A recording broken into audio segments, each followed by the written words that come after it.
ఓం శ్రీ సరస్వతి నమః. నేడు సరస్వతి విద్యామందిర్ ఉన్నత పాఠశాల భీమ్గల్లో వసంత పంచమి వేడుకలు ఘనంగా నిర్వహిస్తున్న తరుణంలో మా పాఠశాలకి అక్షరాభ్యాసం చేయించుకొని వాళ్ళ చిన్నారులకి అద్భుతమైనటువంటి భవిష్యత్తు ఇవ్వడానికి కోసం ఈరోజు సరస్వతి మాత అనుగ్రహ కటాక్ష ప్రాప్తి జరగాలని చెప్పేసి ఎంతో చక్కని వేద పండితుల ఆశీస్సులతో నియమనిష్టలతో పూజ చేసి చిన్నారులందరినీ అక్షర జ్ఞానం అందివ్వాలని, ఆ జ్ఞానామృతమైనటువంటి జ్ఞానశక్తిని ఆ ప్రపంచంలో ఉన్నటువంటి గొప్ప విద్యా ప్రదాత ఆ అమ్మవారు ఆశీస్సులు వీళ్ళకి అందించి అక్షర జ్ఞానాన్ని ఇవ్వడం జరిగింది.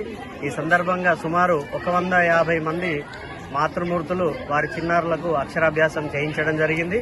ఈ సందర్భంగా చెప్పేది ఏంటంటే, ప్రపంచంలో ఉన్నటువంటి అనేక రకాల సృష్టి నియమాలను తిరగరాసే శక్తి కేవలం సరస్వతి మాత కరుణా కటాక్షాల ద్వారానే సాధ్యమవుతుంది.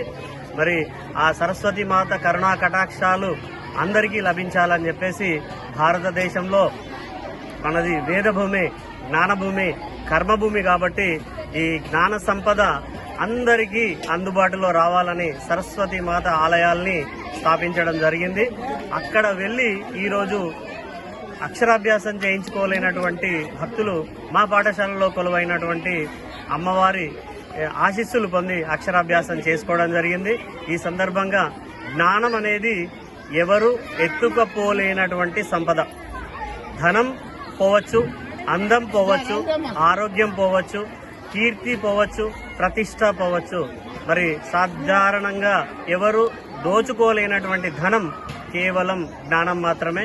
ఆ జ్ఞాన ప్రదాయిని ఉన్న అనుగ్రహంతో లక్ష్మీదేవి కటాక్షం కూడా ఈరోజు పూజా ఫలం పొందినటువంటి మా పాఠశాలలో చేయించుకున్న వాళ్ళకి మరియు యావత్ లోకంలో ఈరోజు అమ్మవారికి నమస్కారం పెట్టి తీర్థప్రసాదాలు స్వీకరించి అమ్మ శరణు అని వేడుకున్న వాళ్ళందరికీ కూడా జ్ఞానం లభించాలని మా పాఠశాల తరఫున కోరుకుంటూ ముగిస్తున్నాం.